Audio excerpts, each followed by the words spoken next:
First You Think is a not-for-profit ministry of the First Unitarian Church of Des Moines. Support us at ucdsm.org today.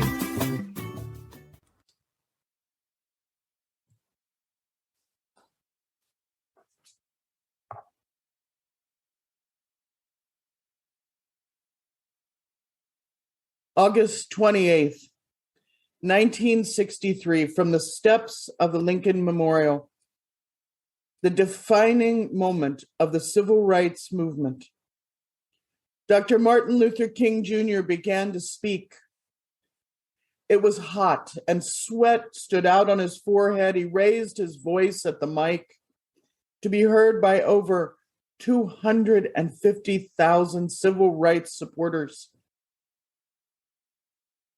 As he neared the end of his speech, vocalist Mahalia Jackson called out in her beautiful voice, "Tell them about the dream, Martin." And he hesitated for no more than a second. And then he put his prepared notes to the side and went off script. "I have a dream today," he said.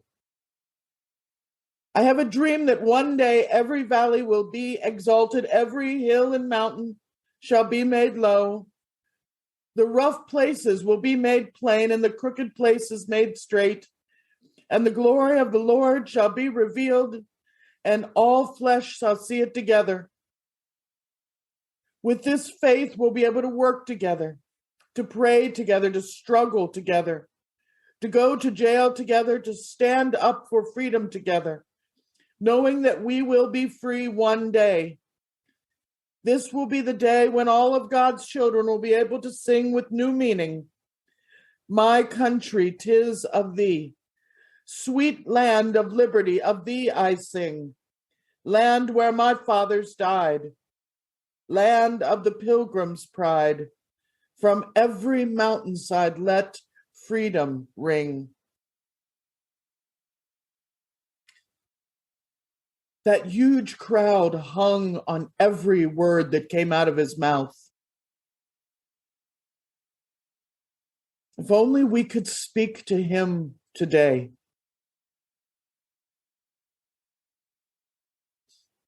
Dear Dr. King, when you spoke at the UUA's General Assembly in Hollywood, Florida in 1966, wow, you never could have imagined what the world would look like 55 years later.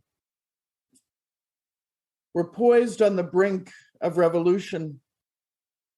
We're in another period of immense social change. Our nation is torn and struggling.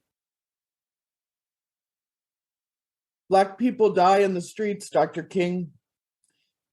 They die in the streets, killed by police officers, killed by other Black people, killed by white people, killed by vigilantes frightened by their Black skin. Black women are arrested for failing to signal. Black children die for playing with a toy gun in a public park. Traitors to the promise of our great nation stormed our capital a little over a year ago in an effort to undermine and destroy our democracy.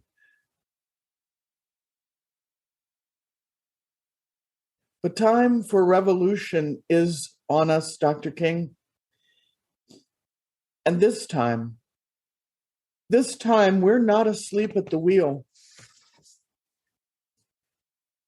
Dr. King, you spoke from the depths of a Christianity which called you to liberalism, but it called you to more. It called you beyond liberalism. It called you to liberation. And those words still call us today. You called us to go back to Mississippi and go back to Alabama, go back to South Carolina, go back to Georgia, go back to Louisiana, go back to the slums and ghettos of the northern cities, knowing that somehow this situation can and will be changed. Let us not wallow in the valley of despair, I say to you today, my friends, so even though we face the difficulties of today and tomorrow, I still have a dream. It's a dream deeply rooted in the American dream. I have a dream that one day this nation will rise up and live out the true meaning of its creed. We hold these truths to be self-evident that all men are created equal. That was your dream. That was your dream. And as Unitarian Universalist, we are called by a voice that will not let us discard the dream. A voice that speaks as loudly and as surely as a burning bush in the desert. We are called to liberation. There was a march in Washington in 2016, about a week before the presidential inauguration. It was led by activists of all colors, all wreathed in anger and pain at the incoming administration's remarks about Muslims and minority groups and women and Mexicans.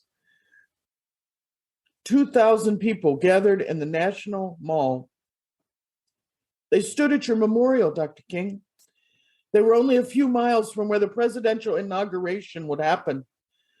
And Cornell William Brooks, president and chief executive of the National Association for the Advancement of Colored People, he spoke to the marchers. And he said at last, "We will march until hell freezes over. And when it does, we will march on the ice. As long as one person remains a slave to a system built on racism, colonialism, and oppression, we are called to march. We'll march until hell freezes over, and then we'll march on ice. We will march for liberation. We will march for equality. We will march for justice. And we will march for saving grace for every human being." Dear Dr. King, we've been trying for 55 years to learn the simple art of loving our neighbors as ourselves and respecting the worth of all human persons, and we still don't have it right. But we are not giving up the fight. We have only started, and we are in it to win it. Because we know when 50 people are packed together at one end of a small boat, they'll fight and kill one another for breathing room. We've seen the struggle and the pain as people of color cried out over and over, and white people began to realize at last that their end of the boat is going to sink too. It's all one boat. It's all our boat. And we will keep trying because we cannot go back to sleep. We will keep trying because slavery for one is slavery for all. And we know we are not islands. We are called by the demands of our faith to work for freedom. Dear Dr. King, your dream is alive and well today in the hands of Black Lives Matter activists. It's alive in Unitarian Universalists across this country.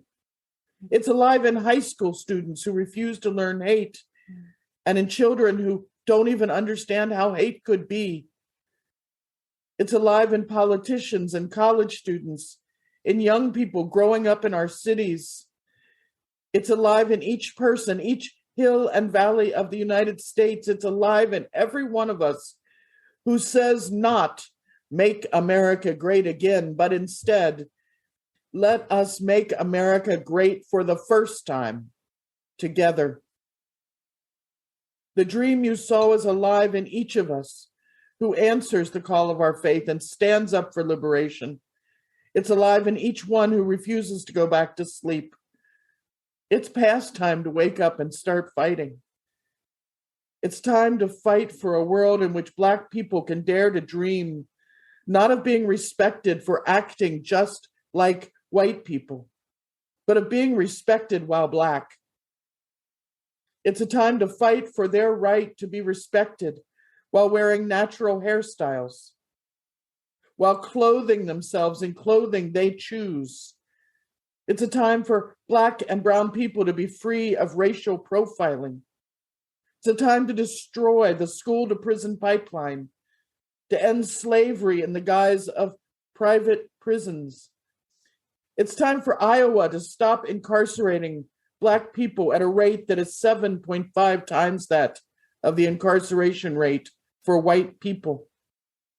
Black people make up 4% of the Iowa population and 25% of the Iowa prison population.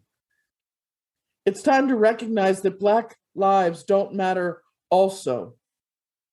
They matter, period. Black doesn't need to be judged in terms of white. Black culture and lives need to be recognized on their own merit. And we can win this fight together, starting here and now. You don't have to take on the world. Take on your own family. Take on your friends. Take on the shops where you shop and the places where you work.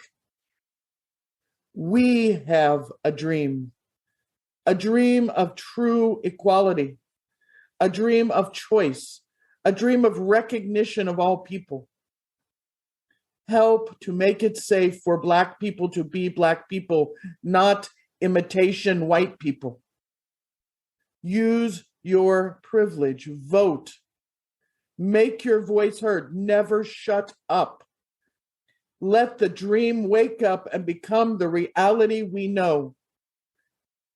We are entering a time when we are called to bravery and resilience and resistance and solidarity.